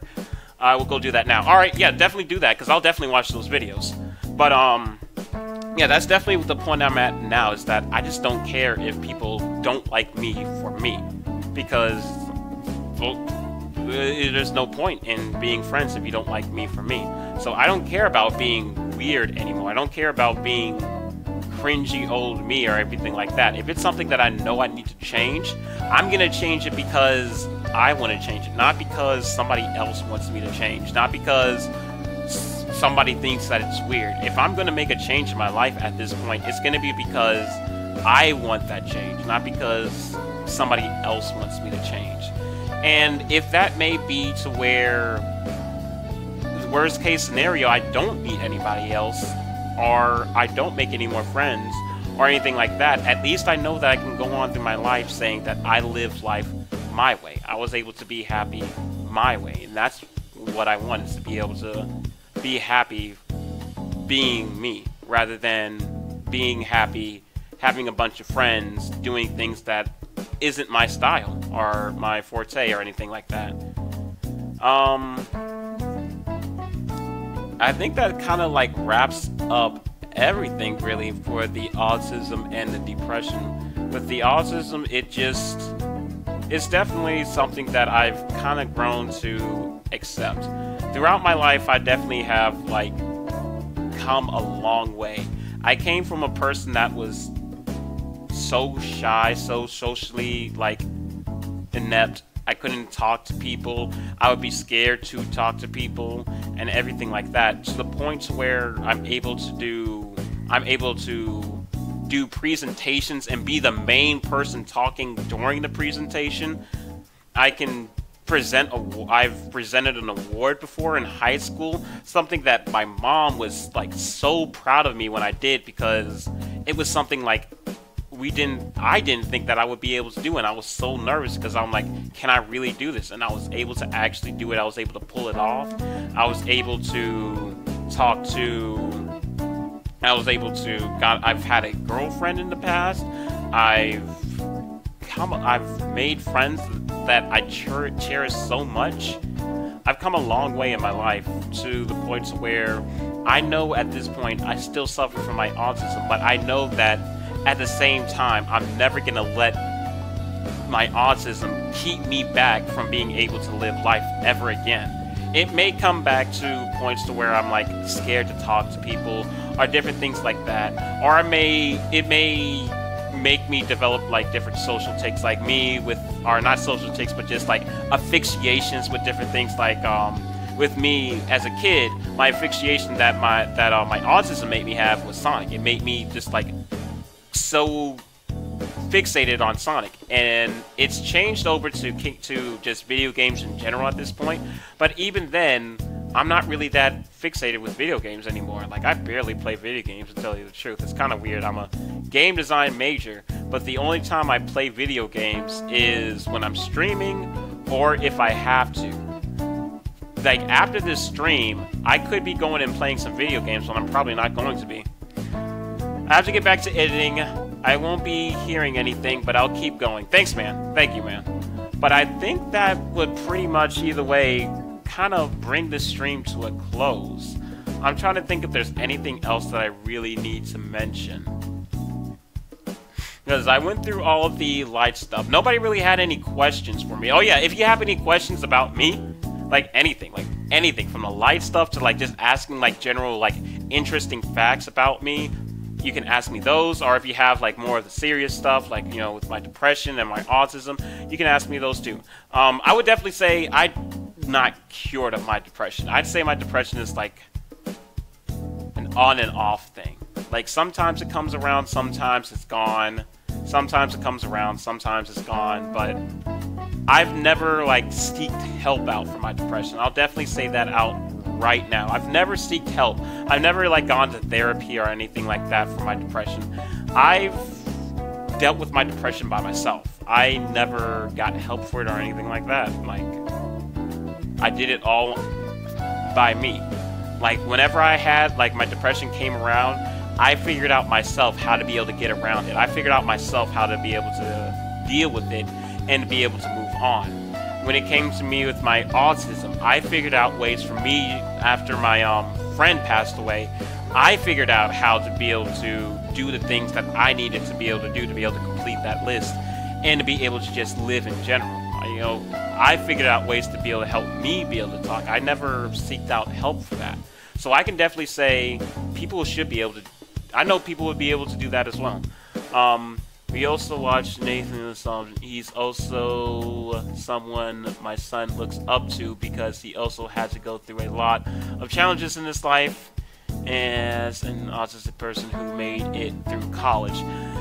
I'll definitely try to check that out. I have a comment over here that's not in my comment section. That's pretty weird, but I'll try to read it on screen. That I now have to get ready for work. Love the story. Come by to check out check our live streams as well. If you catch me on live streams, I'll give your channel a shout out. All right, thank you so much. And I'll definitely try to attend your live streams. Like I said, I won't make promises because I'm a very busy person. I have a lot of game design work. If I'm not trust me, if I'm not streaming, I'm working. Like if I'm not streaming, I'm making assets. I'm either working on Playmasters, or I'm working on like a project for game design or for modeling or something like that. I guess for the remainder of the time until I reach 2 hours, I'll talk about random facts about me. And if any of you have any questions for me, throw them at me. Throw them at me. I'll answer any of the questions that you may have. Whether it may not be like you asking a fact about me. It may be like asking advice, like, you know, how do you do this? How do you do that? All right, I'll see you. Let me think. Random facts about me. My favorite color is blue. If you don't know, I may not be wearing I guess the only blue I have on now is my headphones. As you can see, my bed is blue. I have the blue emerald. Well, I have that, and I also have the yellow and the red and the green. If you don't know why I have Chaos Emeralds, it's a thing on my channel to where one of my good friends on YouTube, I think her name's got to come up pretty soon on the shoutouts actually. DD Locks, she promised me that she made a promise like that if I present her with the 4th Chaos Emerald, then she would marry me. So one day I was just like, you know what?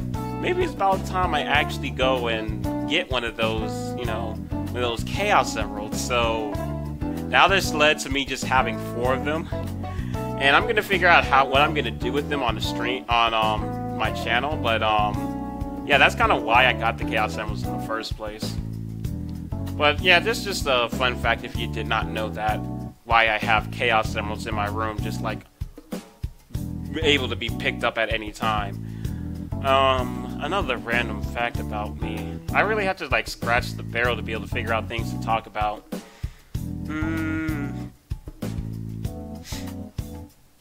I guess I could talk about, well, I guess it's kind of embarrassing, but I could talk about, you know, I talked about it on another stream, so I guess I can talk about it here and go a little bit more in detail about it. Girls that I'm into, because I talked about it on another stream, and that's the only reason why I'm going to talk about it here, really. But I tend to find myself, it's so weird to talk about this. It's kind of weird because I'm attracted to one thing, but then I'm attracted to the exact opposite. Or there's like an opposite effect of it that affects me. Like, for instance, the one thing that attracts me, like, initially to a person is their eyes.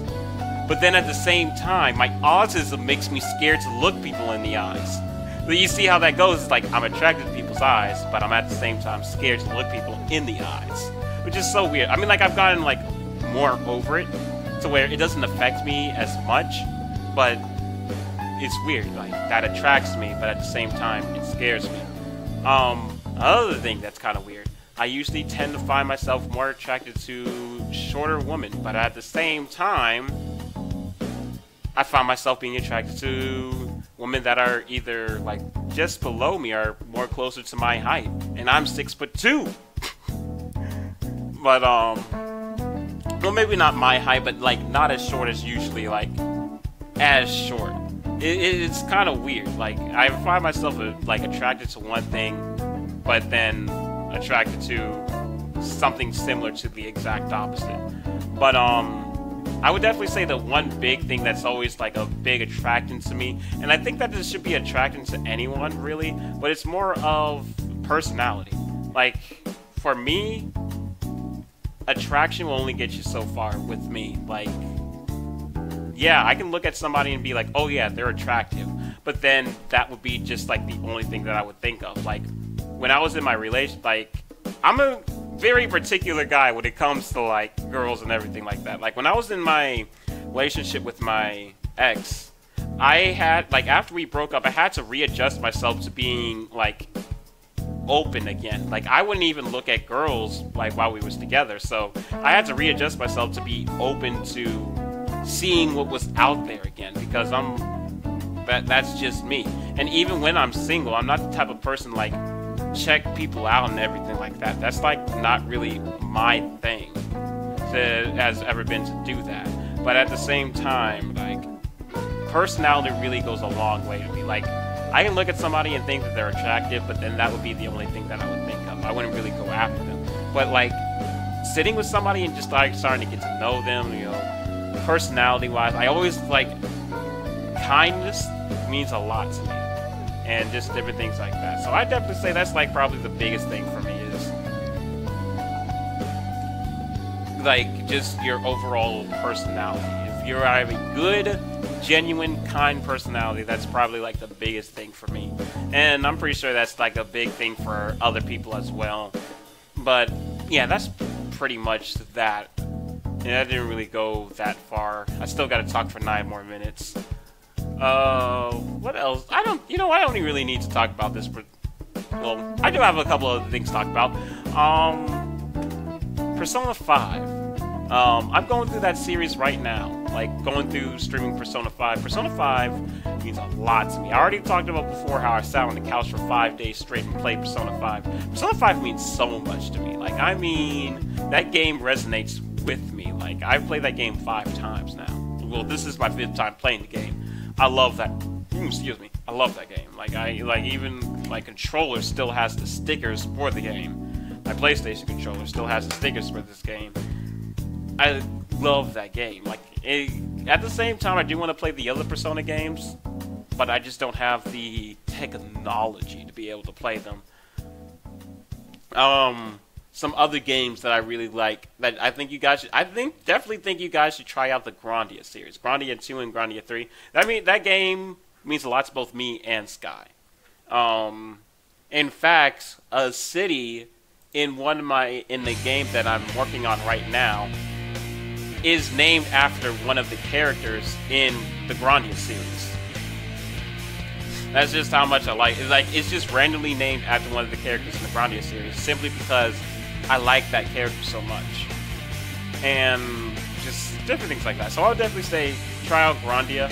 Eventually I am going to stream Grandia 2. So that is going to happen on this channel. That I'm going to stream Grandia 2. Whether it be that I stream from Steam or something else, I'm going to stream that. And I'm going to eventually stream Grandia 3 as well. Once I get my own PlayStation 3, I'll stream Grandia 3. What I might end up doing is seeing if I can borrow my brother's PlayStation 3 over the summer at different points, like just going over to his place and borrowing his PlayStation 3, just so that way I can stream Grandia 3, because I have it on PlayStation 3. But I think I'm going to end the stream now, because I can't really think of anything else really to talk about, and you guys seem to not really have that many questions for me. Later on today, around 10:30-ish, I will be doing Final Fantasy VI. I'll be doing my Final Fantasy VI playthrough. Episode, I guess you could say. Please come to that if you can. It's been a great time, telling you guys a little bit more about me, and if in the future you want to learn a little bit more about me, feel free to ask me different questions. I will now go ahead and jumpstart the special games thing for my next milestone, which is 200, which we're making good progress to it. I just made 150 like this week, and we're already almost like halfway there. So what special game means is it can mean 2 things to you guys. It can either mean that I will play what I originally said that I was gonna do, and on a completely different channel I will play Honey Pop, or you guys can suggest a game for me to play on stream, but the only like requirement for the game is that it can't cost any more than $20. Can't cost any more than $20. It can. I would be prefer for it to be free, but any game as long as it doesn't cost any more than 20 bucks. So I think that's the end of the stream, really. I think that's all I had to mention. Definitely go over to Sky Inc. stream. He's streaming right now. Let me see what he is streaming right now currently. Give me 1 second. What is he streaming? He's streaming, he's doing a chill stream. Before I have to go to yeah, he's doing a chill stream. So go over, give my brother Sky. He is my real life brother. Like, me and Sky are like blood brothers, you know, we're actual brothers. Like, when I go home, I can go over to his house because we're brothers. I've appeared on some of his streams on his channel. He's appeared on a couple of streams on my channel. We're brothers, so definitely go and support him. Support everybody else in the I'm a Creator community as well. Please, definitely do that. And I will be seeing you guys next stream. And definitely put some thought into whether you would want me to play Honey Pop or whether you would want me to play some other game as long as it doesn't cost any more than 20 bucks. That's going to be it for the stream. Please have a fantastic day. Thank you for helping me reach 162 subscribers. Thank you to the people in this lower corner right here that have donated to the stream. I'm making it a point where I'm never going to promote donations ever on this channel. Like, I'm never going to do it. But at the same time, I'm always going to have this up here just to be able to send a just as a thank you. The least that I can do to these people that's actually taking the time, taking the money out of their pockets to donate to me, just to be able to say, hey, I'm going to give you a shout out every stream. Right there on the screen. So thank you once again to, once they start coming back on the screen, Lady Vamp, who is actually my mom. You know, she is actually my mom. Night Shame has donated $10 to this channel, so thank you so much, Night Shame. And another name should be coming up pretty soon. Zeke, thank you so much, Zeke. Zeke's one of my actual friends in real life. We just streamed together yesterday, actually. And Sam, thank you for the $1. You were my first donator, and I just have to say thank you so much for that as well. That's going to be the end of the stream for now. I will see you guys later tonight with Final Fantasy VI. Peace, have a great day, and I will see you guys next time. Bye.